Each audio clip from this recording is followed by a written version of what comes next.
Welcome to this second episode of The Good, the Bad and the Odd One Out with your host Mark. Today I'll be talking about Insidious, so we'll play a trailer and get right into it.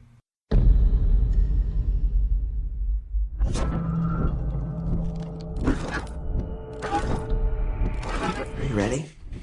Yeah.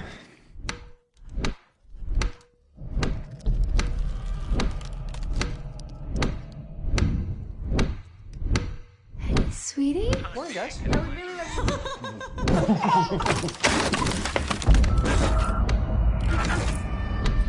He's not in a coma. They don't know what to call it.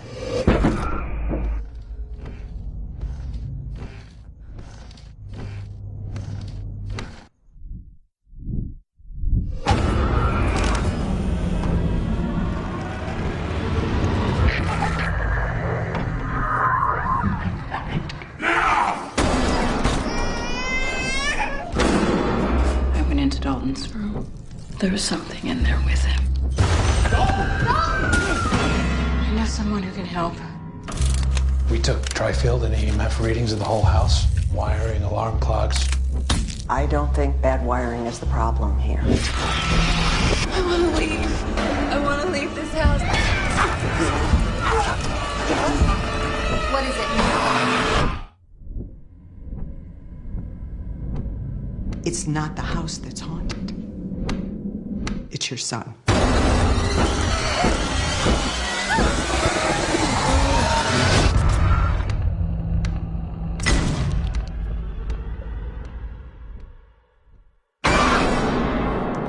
Insidious was made in 2010. It stars Rose Byrne and Patrick Wilson. It's a horror film about a family who have a little boy that suddenly falls into a coma one day, and it turns out there is something possibly supernatural going on. This episode will have spoilers, so if you haven't seen it, I would stop now and go watch it and then come back to this. Okay, 2010. Patrick Wilson, who's an actor I've always liked, ever since I saw him in a film called Hard Candy, where he played... It was a two-hander film, played between Patrick Wilson and Ellen Page when she was very young. She's got more and more famous since then, but it basically involves a couple meeting online, but the girl's quite young. She's expecting someone young, and a slightly older man turns up, and it turns out to be Patrick Wilson.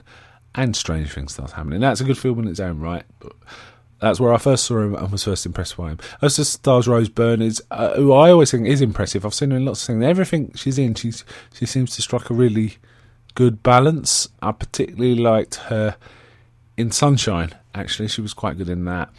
I've seen her in a few things. Get Him to the Greek, she was quite good in, playing against sort of Russell Brand's character, sort of a larger-than-life character.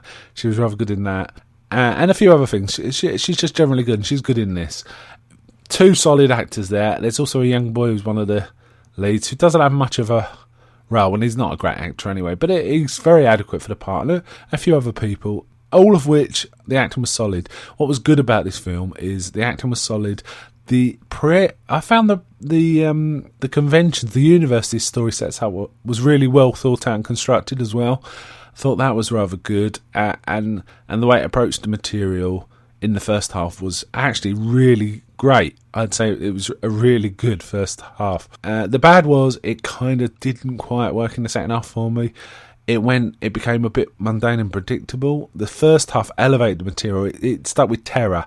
It stuck with weird things happening, scaring you but not opening the door. Unfortunately, when you open the door, sometimes a lot of films, most films, start to get to be lesser than they were.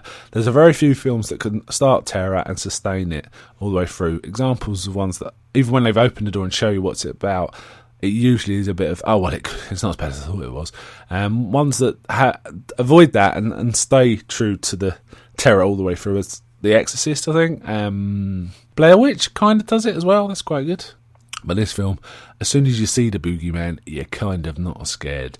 There's an interesting way of thinking about it. In Stephen King, in his book Danse Macabre, where he dissects the nature of horror genre stuff, films, books, and everything, he talks about there's kind of three levels to that kind of material, which is terror, where you haven't opened the door; horror, where you have opened the door and you've seen the boogeyman; and the gross out, where the boogeyman rips someone's head off, kind of thing.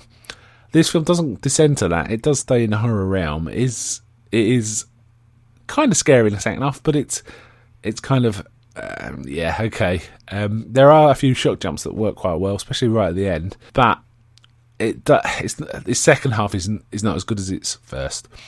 The odd about this film is I kind of like its approach. I kind of like its approach to astral projection, I guess you call it, going into another world and looking around and seeing what's there.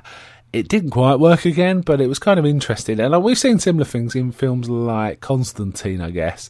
Possibly even Lord of the Rings, actually. It's got that kind of, there's a parallel world going on around us and we're not quite aware of it until we somehow enter that dimension of things. And it was okay.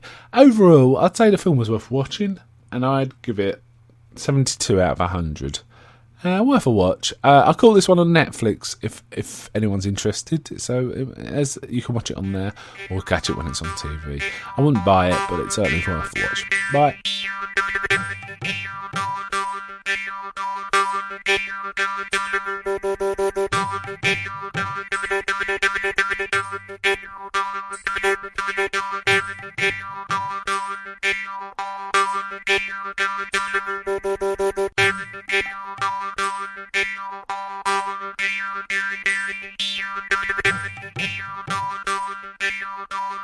Thank